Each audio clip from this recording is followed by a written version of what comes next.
Hello students. तो अपना chapter है रेडॉक्स रिएक्शन, है ना। आज कंप्लीट हो जाएगा मैं भी। तो प्रीवियस क्लास थी उसमें अपन देख रहे थे कि गैल्वेनिक सेल के बारे में बात कर रहे थे कि सेल क्या होता है। मैंने आपको बताया कि सेल वो डिवाइस होती है जिससे आप इलेक्ट्रिकल एनर्जी को केमिकल एनर्जी में और केमिकल एनर्जी को इलेक्ट्रिकल एनर्जी में चेंज कर सकते हो। उसको अपन क्या कहते हैं? सेल कहते हैं। सेल जनरली टू टाइप्स के होते हैं। First electrochemical cell and second is electrolytic cell. Electrochemical cell is also known as galvanic cell, जो क्या करता है? केमिकल एनर्जी को कन्वर्ट करता है इलेक्ट्रिकल एनर्जी। सेकंड आपके पास क्या आता है? सेकंड अपने पास आता है इलेक्ट्रोलाइटिक सेल। इलेक्ट्रोलाइटिक सेल क्या होता है कि वो सेल जो इलेक्ट्रिकल एनर्जी को केमिकल एनर्जी में कन्वर्ट करे। जो केमिकल एनर्जी को इलेक्ट्रिकल एनर्जी में कन्वर्ट करता है उसको आप गैल्वेनिक सेल कहते हो, और जो इलेक्ट्रिकल एनर्जी को केमिकल एनर्जी में कन्वर्ट करता है उसको अपन क्या कहते हैं? Electrolytic cell. तो अपने सिलेबस में बात करें 11th में, तो इलेक्ट्रोलाइटिक सेल गिवन है। इलेक्ट्रोलाइटिक सेल में अपने पास कौन सा सेल था? एग्जांपल क्या था अपने पास? Daniell cell. डैनियल सेल मैंने आपको एक्सप्लेन करा था क्या होता है। कंटेनर है आपके पास दो। एक कंटेनर में जिंक सल्फेट का solution, solution of zinc sulphate.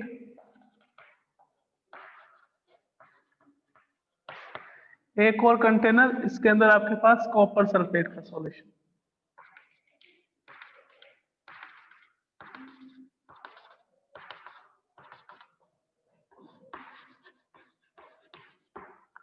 In the solution of zinc sulfate, rod of zinc metal is present, and in the solution of copper sulfate, rod of copper sulfate is present. दोनों को connect करेंगे battery से। ये positive terminal, ये negative terminal. दोनों solution को connect करेंगे किससे? एक यू शेप ग्लास ट्यूब से।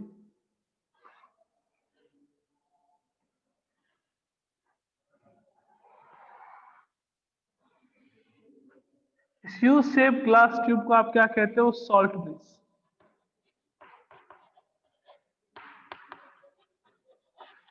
In salt bridge, the solution of KCl or KNO3 is present, and जो ये दोनों एंड होते हैं यहाँ पे, इस ट्यूब के ये एंड क्लोज किए होते हैं, बंद किए रहते हैं किससे? या तो एगर एगर नाम के सब्सटेंस से या फिर कॉटन से, ना। इसके अंदर क्या रहता है? KCl और KNO3 का सॉल्यूशन। ये आपके पास क्या था? मैंने बताया Cu रोड। ये आपके पास क्या था? Zn road. एक कॉपर की रोड और एक जिंक की रोड। कॉपर की रोड किसमें प्रेजेंट होगी? कॉपर सल्फेट के सॉल्यूशन में। और जिंक की रोड किसमें प्रेजेंट होगी? आपके पास जिंक सल्फेट के सॉल्यूशन में। सॉल्ट ब्रिज, सॉल्ट ब्रिज क्या करता है? दोनों को कनेक्ट करता है सॉल्यूशन को, कॉपर सल्फेट के सॉल्यूशन और जिंक सल्फेट के सॉल्यूशन को। बैटरी से कनेक्ट करते हैं। पॉजिटिव एंड किससे जुड़ा हुआ रहता है? कॉपर की रोड से। नेगेटिव एंड किससे जुड़ा रहता है? जिंक की रोड से, ना। सॉल्ट ब्रिज का काम क्या होता है? एक तो इलेक्ट्रिकल न्यूट्रलिटी प्रोवाइड करवाना और एक सर्किट को कंप्लीट करना, है ना। दोनों सॉल्यूशन है तो सर्किट को कंप्लीट करने का काम होता है किसका? सॉल्ट ब्रिज का। अब ये सेल हो गया कि सर सेल कैसे हो गया? कि इसमें आपके पास दोनों इलेक्ट्रोड प्रेजेंट है। एक कॉपर का इलेक्ट्रोड, एक आपके पास जिंक का इलेक्ट्रोड। कोई भी इलेक्ट्रोलाइटिक सॉल्यूशन में अगर दो इलेक्ट्रोड हो और दोनों बैटरी से कनेक्टेड हो तो उसको अपन क्या कह देते हैं? कि ये सेल है। ओके, तो ये किसका एग्जांपल है? ये इलेक्ट्रोकेमिकल सेल का एग्जांपल है, जो केमिकल एनर्जी को इलेक्ट्रिकल एनर्जी में कन्वर्ट करता है। इसको अपन कौन सा सेल कहते हैं? Daniell cell. अब दो इलेक्ट्रोड है तो दो इलेक्ट्रोड में से एक आपके पास कैथोड होगा और दूसरा आपके पास एनोड होगा। तो वो मैंने बताया था कौन सा कैथोड होता है, कौन सा एनोड होता है। कि कैथोड अगर देखें, वो इलेक्ट्रोड जहां पे क्या हो? रिडक्शन हो, उसको आप क्या कहते हो? कैथोड। और एनोड क्या होता है? कि वो इलेक्ट्रोड जहां पे आपके पास ऑक्सीडेशन हो, उसको अपन क्या कह देते हैं? एनोड कह देते हैं। तो सर एनोड कौन सा होगा और कैथोड कौन सा होगा, वो कैसे पता चलता है? एक रिएक्टिविटी सीरीज आती है, 10th में आपने पढ़ा होगा। 10th में अपन ने देखा था रिएक्टिविटी सीरीज के बारे में, अपन यहाँ पे भी देखेंगे। इसको इलेक्ट्रोकेमिकल सीरीज कहते हैं। तो जो मेटल ज्यादा रिएक्टिव होती है वो उसका हमेशा ऑक्सीडेशन होता है। जो मेटल ज्यादा रिएक्टिव होती है उसका हमेशा क्या होता है, ऑक्सीडेशन। तो मैं अगर कॉपर और जिंक की बात करूं तो zinc metal is more reactive than copper. तो जिंक का हमेशा क्या होगा आपके पास, ऑक्सीडेशन, और कॉपर का क्या होगा आपके पास, रिडक्शन। तो सर उस दिन तो आपने कुछ और बताया था। मोर रिएक्टिव का मीनिंग ये हो गया कि जल्दी से इलेक्ट्रॉन लूज करती है, मीन्स आपके पास इलेक्ट्रोपॉजिटिव कैरेक्टर ज्यादा होता है। तो जिंक और कॉपर में से zinc is more reactive than copper, या यूं भी कह सकते हैं कि zinc is more reactive than copper. तो जिंक का हमेशा क्या होगा, ऑक्सीडेशन।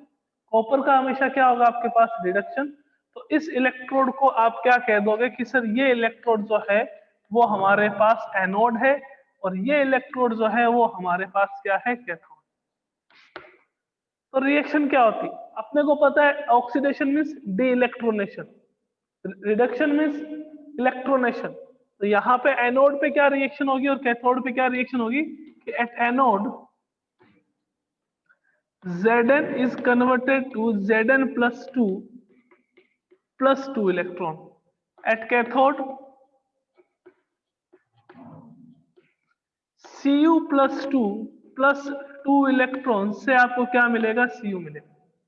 Cu plus 2 इलेक्ट्रॉन से Cu, यानी कि ये जो Zn है ये Zn plus 2 यानी कि अपने आयनों में डिसोशिएट हो जाएगा, कन्वर्ट हो जाएगा अपने आयनों में। Zn से क्या मिलेगा आपको, Zn plus 2। तो जो भी आप जिंक की रॉड लेते हो, तो जैसे जैसे रिएक्शन कंप्लीट होती है तो जो जिंक मेटल की रॉड है वो क्या हो जाएगी, थिन हो जाएगी। सर क्यों, क्योंकि जो Zn है वो Zn plus 2 में कन्वर्ट होगा, और जो Cu plus 2 है वो किस में कन्वर्ट हो रहा है, Cu plus 2 वो सारा Cu में कन्वर्ट हो रहा है, यानी कि कॉपर की जो रॉड है वो आपके पास क्या हो जाएगी, थिक। तो जिंक की रॉड हो जाएगी थिन, कॉपर की रॉड आपके पास क्या हो जाएगी, थिक, क्योंकि वहां पे क्या हो रहा है, ऑक्सीडेशन, और यहाँ पे क्या हो रहा है, रिडक्शन। इस रिएक्शन को आप क्या कहोगे, ऑक्सीडेशन हाफ रिएक्शन। इस रिएक्शन को अपन क्या कहेंगे, रिडक्शन हाफ रिएक्शन। 2 इलेक्ट्रॉन से 2 electron cancel out, Zn plus Cu plus 2, Zn plus 2 plus Cu, ये आपके पास इसकी कंप्लीट केमिकल रिएक्शन आएगी। Zn प्लस Cu प्लस 2 से क्या मिलेगा आपको, Zn प्लस 2 प्लस Cu का फॉर्मेशन होगा, और ये आपके पास क्या था, Daniel cell.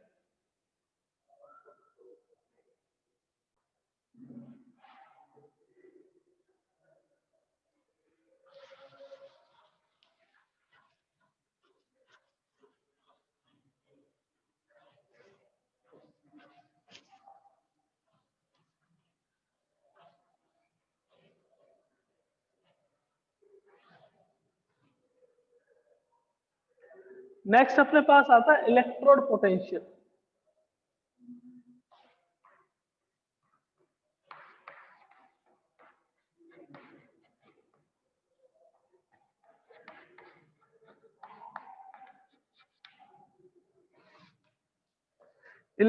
Electrode potential, sir क्या होता है इलेक्ट्रोड पोटेंशियल, तो देखिएगा कि आपके पास कोई भी इलेक्ट्रोलाइटिक सॉल्यूशन है, कि सर इलेक्ट्रोलाइट्स क्या होते हैं, इलेक्ट्रोलाइट्स वो सब्सटेंस होते हैं जिनको वाटर में डिसॉल्व करने पर वो अपने आयंस में डिसोशिएट हो जाते हैं, उसको आप क्या कहते हो, इलेक्ट्रोलाइट।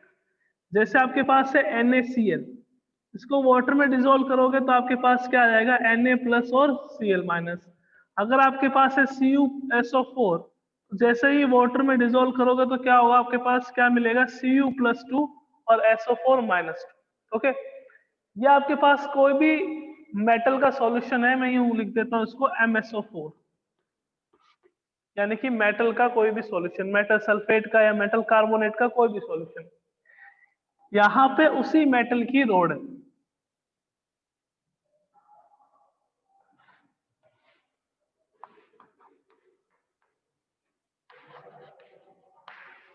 मेटल सल्फेट का सॉल्यूशन, और ये आपके पास क्या है, मेटल की रोड। तो जब भी आप क्या करते हो, किसी भी मेटल को या मेटल की रोड को उसके एक्वस सॉल्यूशन में रखते हो, तो वहां पे दो चीजें हो सकती है कि सर क्या, एक तो क्या हो सकता है कि मेटल जो है वो इलेक्ट्रॉन लूज करे और लूज करके सॉल्यूशन को दे। एक तो क्या होगा कि मेटल जो है वो इलेक्ट्रॉन लूज करे और लूज करके किसको दे दे, सॉल्यूशन को। और एक क्या होगा कि मेटल जो है वो सॉल्यूशन से इलेक्ट्रॉन ले। दो पॉसिबिलिटी रहेगी। फर्स्ट पॉसिबिलिटी क्या है कि मेटल अपने इलेक्ट्रॉन लूज करेगी और लूज करके किसको दे देगी, सॉल्यूशन। यानी कि जो मेटल है वो कन्वर्ट हो सकती है किसमें, मेटल आयन में। ये फर्स्ट पॉसिबिलिटी। सेकंड पॉसिबिलिटी क्या होगी कि जो मेटल आयन है सॉल्यूशन में वो इलेक्ट्रॉन गेन करके किसमें कन्वर्ट हो जाएगा, मेटल। या तो मेटल है जो मेटल आयन में कन्वर्ट होगी, या मेटल आयन किसमें कन्वर्ट हो जाएगा आपके पास, मेटल। तो देखिए होता क्या है कि जब भी किसी भी मेटल की रोड को मेटल सल्फेट के या मेटल कार्बोनेट के एक्वस सॉल्यूशन में रखा जाता है, तो वहां पे क्या होता है कि या तो मेटल इलेक्ट्रॉन डोनेट करेगी या मेटल इलेक्ट्रॉन गेन करेगी। और जो मेटल इलेक्ट्रॉन डोनेट करती है या इलेक्ट्रॉन गेन करती है, इसके कारण से इन दोनों के बीच में एक पोटेंशियल डिफरेंस अराइज होता है, जिसको अपन क्या कहते हैं, इलेक्ट्रोड पोटेंशियल। तो इलेक्ट्रोड पोटेंशियल की डेफिनेशन क्या हो गई, potential difference between metal and its aqueous solution by losing or accepting the electron by metal electrode. Metal electrode के इलेक्ट्रॉन लूज करने के कारण या इलेक्ट्रॉन एक्सेप्ट करने के कारण मेटल और उसके सॉल्यूशन के बीच में जो पोटेंशियल डिफरेंस अराइज होता है, उसको आप क्या कहते हो, इलेक्ट्रोड पोटेंशियल। अब इलेक्ट्रोड पोटेंशियल जो है वो दो टाइप का होता है, कौन कौन सा, एक तो होता है ऑक्सीडेशन पोटेंशियल और एक होता है रिडक्शन पोटेंशियल। सर ये क्या होता है, ऑक्सीडेशन और रिडक्शन। यहाँ पे मेटल का क्या हो रहा है, मेटल कन्वर्ट हो रही है मेटल आयन में, यानी कि मेटल का ऑक्सीडेशन हो रहा है। तो इसको अपन कौन सा पोटेंशियल कहेंगे, इसको अपन कहेंगे ऑक्सीडेशन पोटेंशियल।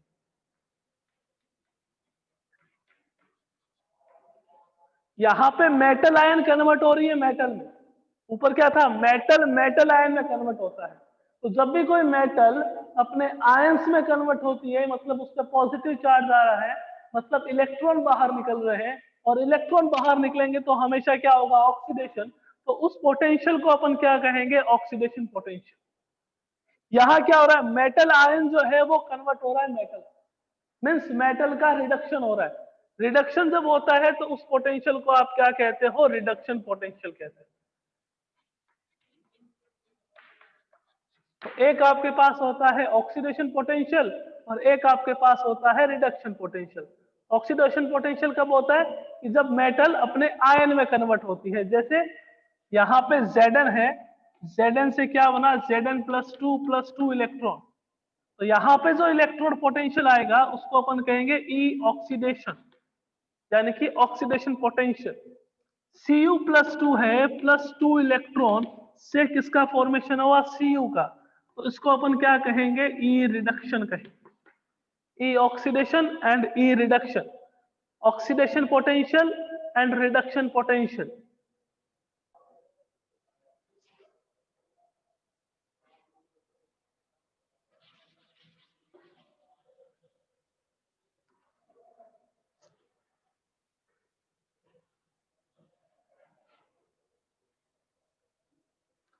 नेक्स्ट आता है अपने पास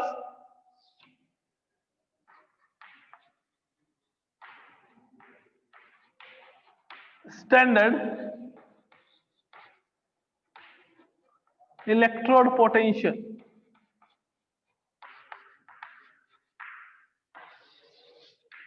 स्टैंडर्ड इलेक्ट्रोड पोटेंशियल।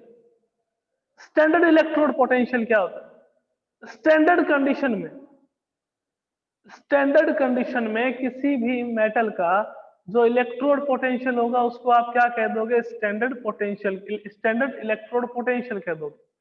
अब स्टैंडर्ड कंडीशन आपको पता है, एक तो एसटीपी वाली कंडीशन आ जाती है, at STP and if the concentration of solution is 1m। जो आप यहाँ पे इलेक्ट्रोलाइटिक सॉल्यूशन यूज कर रहे हो उसकी कंसंट्रेशन अगर 1m हो और एसटीपी वाली कंडीशन हो, तो उस समय अपन इलेक्ट्रोड पोटेंशियल को क्या कहेंगे, स्टैंडर्ड इलेक्ट्रोड पोटेंशियल कहेंगे। और इसको डिनोट किससे करते हैं, इसको डिनोट करते हैं ई नॉट ऑक्सीडेशन यानी कि स्टैंडर्ड ऑक्सीडेशन पोटेंशियल, और ई नॉट रिडक्शन यानी कि स्टैंडर्ड रिडक्शन पोटेंशियल। नॉट आ जाता है ऊपर तो स्टैंडर्ड कंडीशन आ जाती है। ई नॉट ऑक्सीडेशन मतलब स्टैंडर्ड ऑक्सीडेशन पोटेंशियल, और ई नॉट रिडक्शन मतलब स्टैंडर्ड रिडक्शन पोटेंशियल, और दोनों हमेशा एक दूसरे के इक्वल होते हैं।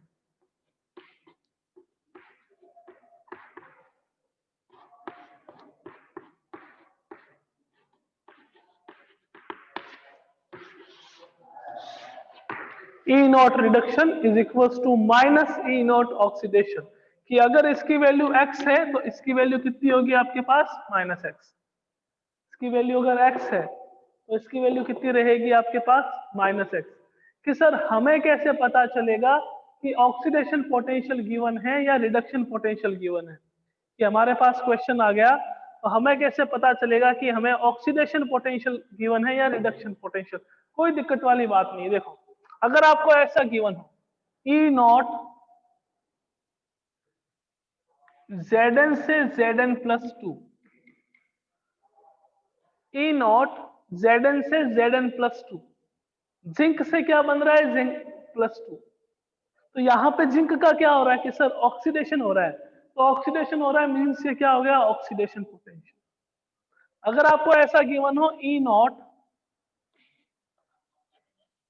Zn plus two to Zn, sorry Zn plus two to Zn अगर आपको गिवन हो तो इसका मतलब क्या है ये रिडक्शन पोटेंशियल, ये रिडक्शन, क्योंकि यहाँ पे जिंक का क्या हो रहा है रिडक्शन हो रहा है। Zn से Zn प्लस टू मतलब यहाँ पे जिंक का क्या हो रहा है ऑक्सीडेशन, तो ये ऑक्सीडेशन पोटेंशियल, यहाँ रिडक्शन हो रहा है तो ये आपके पास क्या हो जाएगा रिडक्शन पोटेंशियल हो जाएगा। तो ये क्वेश्चन में हमेशा गिवन रहेगी इसकी वैल्यू, तो आपको सीधा सा E naught reduction is equals to minus E naught oxidation. ठीक है ना, दोनों एक दूसरे के इक्वल होते हैं। वैल्यू अगर इसकी x है तो उसकी क्या होगी माइनस एक्स, इसकी जैसे प्लस 0.34 है तो उसकी क्या हो जाएगी माइनस 0.34। ओके, तो ये था आपके पास standard electrode potential. Next topic देखिएगा,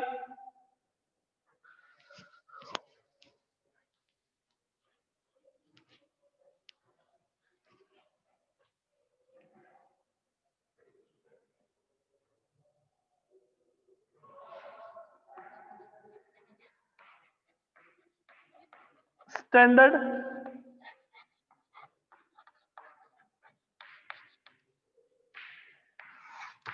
सेल पोटेंशियल। क्या होता है स्टैंडर्ड सेल पोटेंशियल? देखिएगा इलेक्ट्रोड पोटेंशियल क्या था कि sir electrode potential is the potential difference between the metal and its aqueous solution. Metal और उसके एक्वस सॉल्यूशन के बीच में जो पोटेंशियल डिफरेंस था उसको आपने क्या कह दिया कि सर हमने उसको इलेक्ट्रोड पोटेंशियल कह दिया। ओके, अब बात आता है स्टैंडर्ड सेल पोटेंशियल कि सेल पोटेंशियल क्या होता है।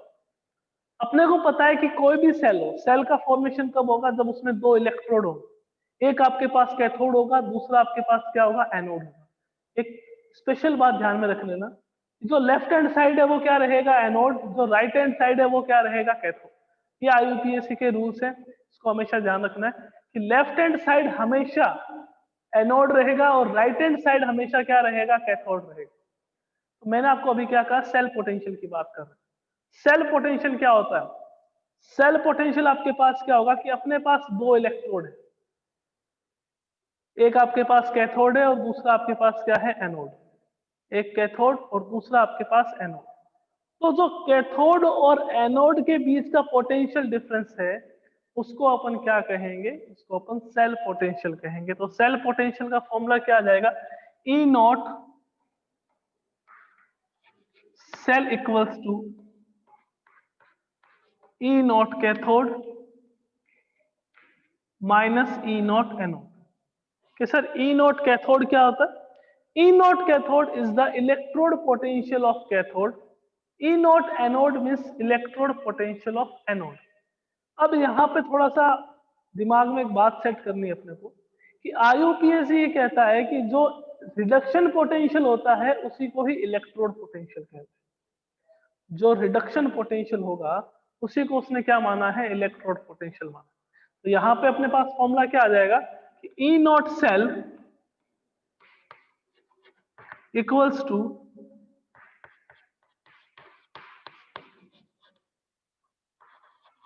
Electrode potential of cathode minus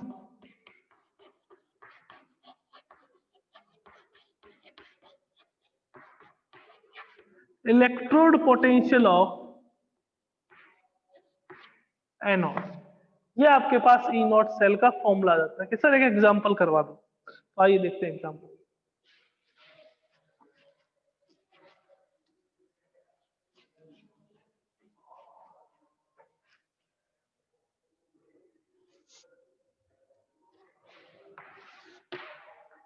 example ले लेते हैं गैल्वेनिक सेल के। गैल्वेनिक सेल को मैं आपको दे रखा है कि ई नॉट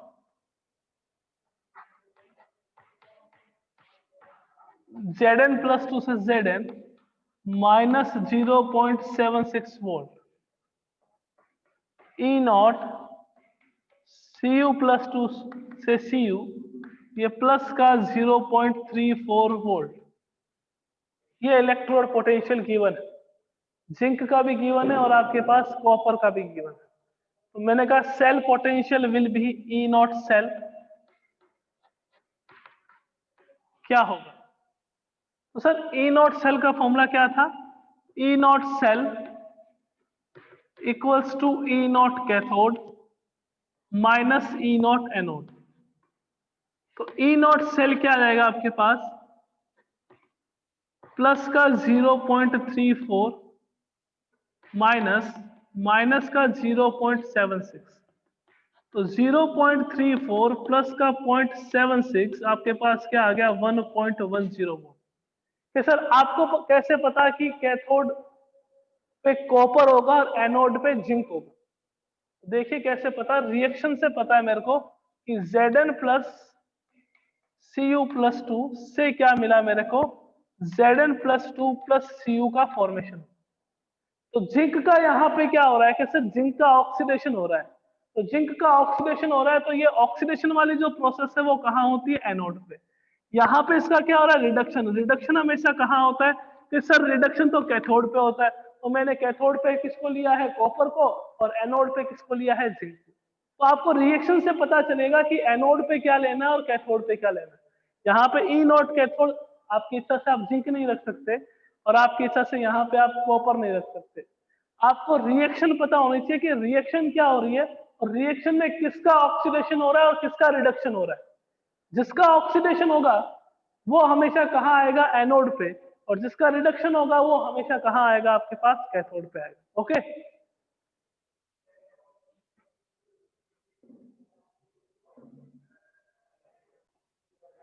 तो ऐसे अपन क्या कर सकते हैं, सेल पोटेंशियल कैलकुलेट कर सकते हैं। ठीक है ना।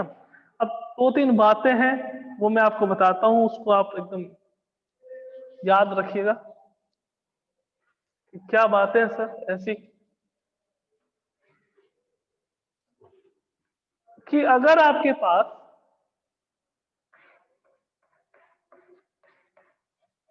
ई नॉट सेल की वैल्यू पॉजिटिव आती है, यानी कि यहां पे जैसे पॉजिटिव आ रही है, तो उसका मतलब है कि ये रिएक्शन होगी, रिएक्शन कंप्लीट होगी। ठीक है, ओके। अगर आपके पास ई नॉट सेल की वैल्यू नेगेटिव आ रही है तो रिएक्शन कंप्लीट नहीं होगी। तो सर इससे क्या फर्क पड़ेगा, कंप्लीट होगी या नहीं होगी। तो कभी ऐसे खाली यूं नहीं आया आपके पास कि सेल पोटेंशियल कैलकुलेट करो, आपको यूं कह दिया कि मैं जिंक के कंटेनर में कॉपर सल्फेट का सॉल्यूशन रख सकता हूं या नहीं रख सकता, आप ये बता दो। आपके पास ऐसा क्वेश्चन आ गया कि can we store the solution of copper sulphate in the container of zinc. तो सर हमें नहीं पता, रख सकते नहीं रख सकते, तो अपने रिएक्शन बनाएंगे। कंटेनर किसका था कि सर जिंक का था, सॉल्यूशन किसका था कि सर कॉपर सल्फेट का था। मैंने कहा जिंक जो है वो कॉपर से ज्यादा रिएक्टिव होता है, तो यहाँ पे क्या आ जाएगा आपके पास ZnSO4 प्लस आपके पास क्या आ गया, कॉपर। ठीक है, तो वो वाली रिएक्शन हो जाएगी Zn यहाँ पे 0, यहाँ पे +2, कॉपर यहाँ पे +2 कॉपर यहाँ पे 0, यानी कि कॉपर का तो रिडक्शन हो रहा है और जिंक का क्या हो रहा है, ऑक्सीडेशन। तो इसका सेल पोटेंशियल जो निकालेंगे वो प्लस में आएगा, प्लस का 1.10 वोल्ट। कि सर प्लस का 1.10 वोल्ट आएगा, मैंने कहा एकदम आएगा भैया, प्लस का 1.10 वोल्ट। तो मतलब प्लस का आएगा, मतलब ये रिएक्शन होगी, मैंने कहा होगी रिएक्शन। तो रिएक्शन होगी तो क्या फर्क पड़ेगा, आप रख ही नहीं सकते, क्योंकि धीरे धीरे तो जिंक का कंटेनर है वो खत्म हो जाएगा। कि सर ऐसे कैसे हो जाएगा, क्योंकि जिंक जो है वो सारा किस में कन्वर्ट हो जाएगा, वो सारा का सारा Zn+2 में कन्वर्ट हो जाएगा। तो आपके पास कंटेनर रहेगा ही नहीं, कॉपर डिपॉजिट हो जाएगा, जिंक क्या हो जाएगा, जिंक सल्फेट में कन्वर्ट हो जाएगा। रिएक्शन कह रही है। अब इसका रीजन क्या है, क्योंकि ई नॉट सेल इसका क्या आ रहा है, प्लस का 1.10। तो कोई भी आपके पास सेल है, उस सेल के लिए अगर ई नॉट सेल यानी कि इलेक्ट्रोड पोटेंशियल सेल का पॉजिटिव में आता है, इसका मतलब रिएक्शन होगी। और रिएक्शन होगी मीन्स कि इस सॉल्यूशन को, कॉपर सल्फेट के सॉल्यूशन को आप जिंक के कंटेनर में नहीं रख सकते। सर उल्टा आगे तो क्या करेंगे, थोड़ा सा रिवर्स कंडीशन ले लेते हैं कि can we store the solution of zinc sulphate in the container of copper. देखिएगा, कॉपर प्लस जिंक सल्फेट, तो आपके पास क्या आ जाएगा, CuSO4। रिएक्शन तो बनानी पड़ेगी, बिना रिएक्शन काम नहीं चलेगा ना। CuSO4 प्लस Zn, यहाँ पे कॉपर 0, यहाँ पे कॉपर का प्लस, जिंक का यहाँ पे +2 और जिंक का यहाँ पे 0। अब कंडीशन थोड़ी रिवर्स हो चुकी। रिवर्स का मतलब कि जो जिंक है उसका तो रिडक्शन हो रहा है और जो कॉपर है उसका क्या हो रहा है कि सर ऑक्सीडेशन हो रहा है। तो यहाँ पे सारी चीजें उल्टी हो जाएंगी। कि कैसे करेंगे, देखिएगा कि E0C पे तो आपके पास क्या आएगा, जिंक आएगा, माइनस का 0.76। E0A पे क्या आएगा आपके पास, कॉपर आएगा, माइनस का 0.34। दोनों को ऐड करेंगे, माइनस का 1.10 वोल्ट आ जाएगा। अब ई नोट सेल अब किस में आ रहा है कि सर नेगेटिव में आ रहा है। तो ई नोट सेल कभी भी नेगेटिव में आ रहा है मतलब रिएक्शन नहीं होगी, आप इजीली रख सकते हो, कोई दिक्कत वाली बात नहीं है, क्योंकि यहाँ पे ई नोट सेल क्या आ रहा है, नेगेटिव। ई नोट सेल नेगेटिव मतलब रिएक्शन कंप्लीट नहीं होगी, रिएक्शन कंप्लीट नहीं होगी मतलब आप इजीली कॉपर सल्फेट कॉपर के कंटेनर में जिंक सल्फेट का सॉल्यूशन रख सकते, बट जिंक के कंटेनर में कॉपर सल्फेट का सॉल्यूशन नहीं रख सकते। क्यों नहीं रख सकते, क्योंकि वहां पे ई नोट सेल क्या था, पॉजिटिव, और यहाँ पे ई नोट सेल आपके पास क्या है, नेगेटिव। ओके,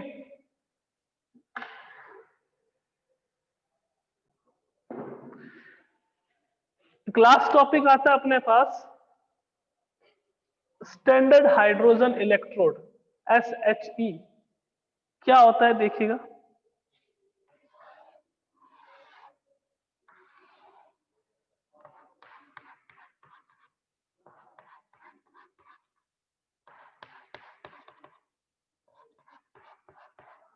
ये आपके पास 1m का HCl का सॉल्यूशन है।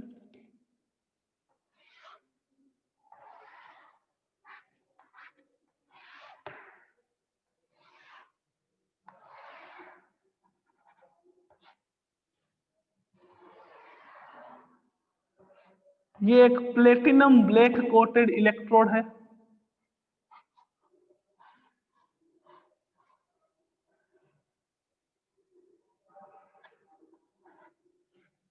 यहां से 1 ATM पे H2 गैस पास आउट करते हैं अपन, ये 1m HCl सॉल्यूशन है, ठीक है ना, और ये प्लेटिनम ब्लैक कोटेड है।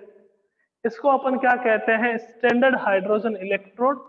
और E नॉट जो है इसका 2H प्लस से H2, उसकी वैल्यू क्या होती है आपके पास, 0। तो वो एलिमेंट्स जिसकी वैल्यू 0 से कम है यानी कि नेगेटिव है, वो मोर रिएक्टिव होते हैं हाइड्रोजन से। मोर रिएक्टिव होते हैं मीन्स कि वो क्या कर सकते हैं, किसी भी एसिड में से हाइड्रोजन को डिस्प्लेस कर सकते हैं। आपने पढ़ा होगा Zn plus H2SO4, ZnSO4 plus hydrogen gas, है ना। कॉपर प्लस H2SO4 के रिएक्शन करवाते हैं तो नहीं होती। उसका रीजन क्या है कि कॉपर की वैल्यू क्या रहती है, इसकी वैल्यू वो पॉजिटिव में रहती है। तो पॉजिटिव में रहते हैं उसकी वो आपके पास हाइड्रोजन से लेस रिएक्टिव होते हैं। लेस रिएक्टिव होते हैं मीन्स हाइड्रोजन को डिस्प्लेस नहीं कर सकते उसके किसी भी एसिड में से। तो स्टैंडर्ड हाइड्रोजन इलेक्ट्रोड का जो पोटेंशियल है वो कितना रहता है, 0। वो एलिमेंट्स जिसकी वैल्यू नेगेटिव में हो इलेक्ट्रोड पोटेंशियल की, वो सारे के सारे एलिमेंट हाइड्रोजन से ज्यादा रिएक्टिव होते हैं। मीन्स किसी भी एसिड में से हाइड्रोजन को डिस्प्लेस कर सकते हैं। वो एलिमेंट्स जिसकी वैल्यू पॉजिटिव में हो इलेक्ट्रोड पोटेंशियल की, वो हाइड्रोजन से लेस रिएक्टिव होते हैं, मतलब किसी भी एसिड में से हाइड्रोजन को डिस्प्लेस नहीं कर सकते। कि जैसे कॉपर की बात करें यहाँ पे पॉजिटिव में थी, जिंक की बात करें ये नेगेटिव में, तो जिंक डिस्प्लेस कर सकता है, कॉपर डिस्प्लेस नहीं कर सकता। इसको अपन क्या कहते हैं, स्टैंडर्ड हाइड्रोजन इलेक्ट्रोड कहते हैं। और इसी के साथ जो अपना चैप्टर है वो क्या हो जाता है, कंप्लीट। एक इलेक्ट्रोकेमिकल सीरीज होती है जिसको आप रिएक्टिविटी सीरीज कहते हो। वो है कि आपने को पता है, डेफिनेशन है उसकी कि इंक्रीजिंग और डिक्रीजिंग ऑर्डर में एलिमेंट के इलेक्ट्रोड पोटेंशियल के अकॉर्डिंग एलिमेंट को अरेंज करना, उसको आप क्या कहते हो, इलेक्ट्रोकेमिकल सीरीज कहते हो। ओके, मिलते हैं कल एक नए चैप्टर के साथ। ये चैप्टर अपना कंप्लीट हो गया है। अगर आज में आप एनसीईआरटी कर लेते हो तो कल इसके अपन एनसीईआरटी सॉल्व कर लेंगे, अदरवाइज अपन नया चैप्टर स्टार्ट कर देंगे। ओके, बाय, मिलते हैं कल।